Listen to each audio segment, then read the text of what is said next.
Hey everybody. So Jon David had an 8 out of 10 today, which again, higher the number the better. Would have been a 10 out of 10, but he failed some ERTs, and we'll talk about that here in a minute. But the word of the day is going to be echocardiogram. And echocardiogram is the most common test they do to check your heart. It is basically a sonogram that basically sends sound through, and then you can read the heart, and it can read the gradients of the blood flow. I'll also kind of give them an idea of the structures. And this is typically what they use the most often to kind of get the look at the heart. You can also have like CT scans as well as caths, which can measure different things, but CT is more risky than echocardiogram, and cath is more risky than CT. So that's why the echo is the one that's used the most often. And Jon David had one this week, and that's why it's the word of the day. So that way we can kind of go over this a little bit. But his echo was really good. It's the best one he's had in a very long time. And if you were to compare it to a typical heart like mine, would not be a very great echo, but to compare it to his echoes from the last several months, it's a very good echo. So we are going to be very happy about the progress that he's made with it and that it is looking good. And so we're just going to be thankful for that. But he had a good night. He's had a fairly good day. Again, pretty good, except for the fact that he failed his ERTs.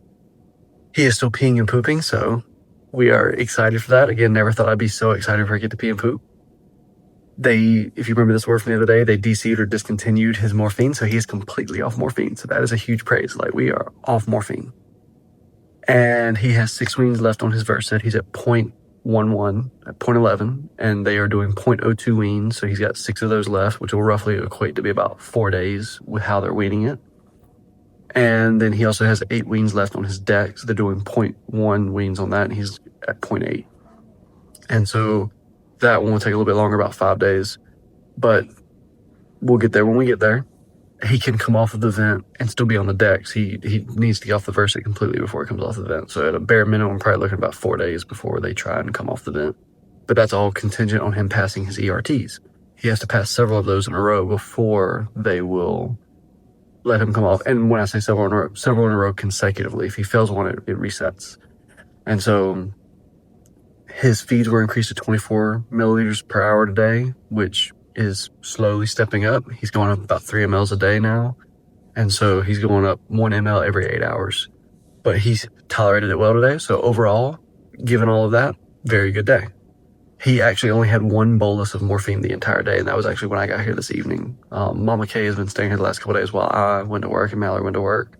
And then I've come back to stay up here with him. We had planned on him being out of the ICU at this point and to kind of have a rotation of several people staying here with him, but situation's different and he's still here in the ICU, and so I'll be staying with him while he's here. But Hunter had a fun day at Miss Anna's. Then he also went to somebody that I used to work with, actually my first year teaching. This lady worked with me. Her name is Sarah Gore, and then she was our foods teacher at East. And then she went and started her own catering business as well as like a food prep business with a market. And so you've probably seen, if you've been watching this for a long time, you've seen us go there several times. And Hunter loves going to her market. Her name's Sarah Gore, and it's Sarah Gore's Market in Tabor City. But he went there, and his favorite thing is chicken and rice. Like, absolute favorite food is chicken and rice. Last night we went to the little Mexican restaurant at the lake where we live called El Juan and got arroz con pollo for him. And then today he went with Mallory to Sarah Gore's Market and saw chicken bog, which is a southeastern North Carolina way of saying chicken and rice. It's chicken and sausage and rice. And he absolutely tore it up. Like, he loves chicken and rice. Really and truly, the kid loves rice, which is a good thing because I love rice. And so there's a lot of rice that I cook. And he learned well, and I'm glad that he shares interest in food with me. But he played in the living room for a little bit after work before I had to leave to come back up here. And then after I left, he went to Mimi's house to play in the pool with his buddy Gatlin. And so he has had a pretty good day overall. And then Mallory at Old Doc, if you're looking at the shirt, the Old Doc Elementary School made these shirts in support of Jon David for CHD awareness and kind of surprised Mallory with it. And that was really, really sweet of them. And we very much are thankful for the support from our communities, from not just our work communities, but our church communities, just our community in general. We've had a really big outpouring throughout this entire process. And so we are very thankful for all of the help and support and prayers and just anything that you've done during this time. I know I say this on several videos, but thank y'all so much for everything, because it really does help us get through this. But work has been a new normal. I can't sit here and say it hasn't been weird showing back up to work. Where I've been, this is my 11th year teaching, and I've coached all that time, and this is my first year not coaching anything. I actually went by practice this evening on my way out because the boys were out there practicing, and it kind of hurt not being out there. But at the same time, you know, I've had this talk with several parents and several of the kids as well. I'm where I need to be. This is my season of life right now, and this is my priority. And maybe at some point when we get through all this and things settle down into a new normal, or I guess more similarly to the old normal, then maybe I'll be able to go back to coaching. But right now, that's just not in our reality, not in our control, because I can't clone myself and be in two places at once. And this is where I need to be right now. So same thing with teaching. This is normally the time of year where I'm revving up and getting ready for first day of school and having fun and getting ready for open house and seeing everybody. And that's just not the reality this year. The reality is I'm up here. So this is where Jon David needs me. And so this is what I'm going to do. And when things change and the situation changes, then we'll change the plan accordingly. So, and one of the normal things I forgot to throw in here was that I did do something normal today, which was I went out with my buddy Marcus, fellow teacher, and we went to Dale's at the lake. And that's kind of a normal tradition at the beginning of the school year on a teacher work day for lunch. We usually go there and grab some lunch. And so it was great going there.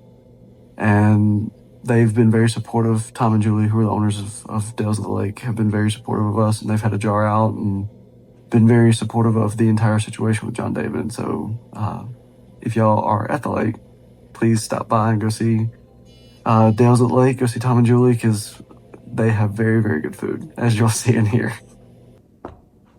That being said, if y'all would share some praises with me, I'm going to share some of these with y'all and celebrate with me. He is peeing and pooping, which is something we've been wanting for a long time, and he's been consistently doing it for several days. So we are so excited that he's peeing and pooping, and he's had a great echo this week, which is just, again, a huge, huge relief for us, because it's showing that what they did with the stent is working and that his heart is responding to it well and that things are moving in the right direction. And then also, Jon David's just being a happy baby. It was really, really wonderful to get up here this evening. And Mama Kay says he's been doing this for a couple of days now, but like being able to see him just be happy, like genuinely happy for long periods of time. Like before, it was kind of brief, intermittent, like you get him a smile. It's one of the reasons why it was so hard to get him on camera. But like today, he was smiling incessantly. Like he was just doing it on and on and on and on. I actually was able to get a couple of videos of it. So he is just being a happy baby. And that to me is just a huge praise. Again, that he is, he never has known really any different, because we've lived in the hospital basically his entire life. But for him, just being happy, and it's usually about his mobile. If he sees his mobile, he goes to smiling and chuckling. But that is, again, just, for me, that's a praise, to see him happy. But if y'all would pray for these three things: one, that he'll continue tolerating his conversion weans, going from the Precedex and the Versed to the Ativan and the methadone, and the clonidine. Sorry, he's already completed his morphine to methadone wean, so we are completely happy about that. And then also tolerating his increases on feeds. We're trying to get him to his max goal of 33, and right now he's at 24. So we got about 3 more days before we hit that as well. So praying that he'll tolerate those. Pray for all the families who've lost loved ones, but especially families who have lost a child, because that is incredibly difficult.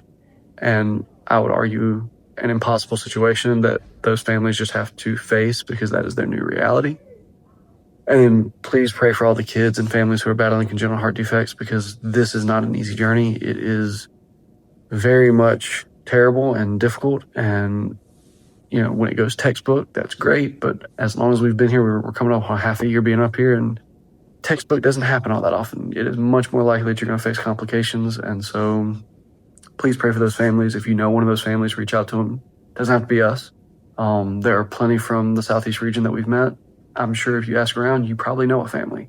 And so, you know, if you know one, if nothing else, just pray for them. But if you know them in any type of way, reach out and check in on them. Because again, I can guarantee you they'll appreciate it. But that's all I got for y'all tonight.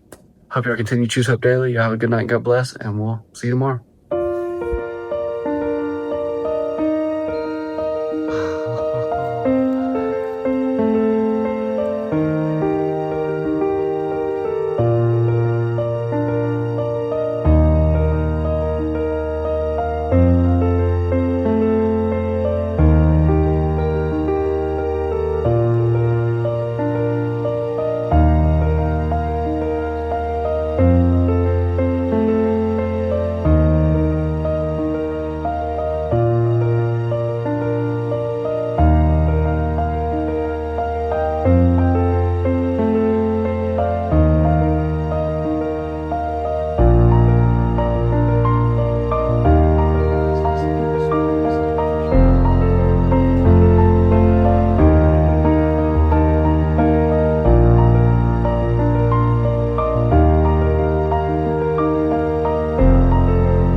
right, bye-bye.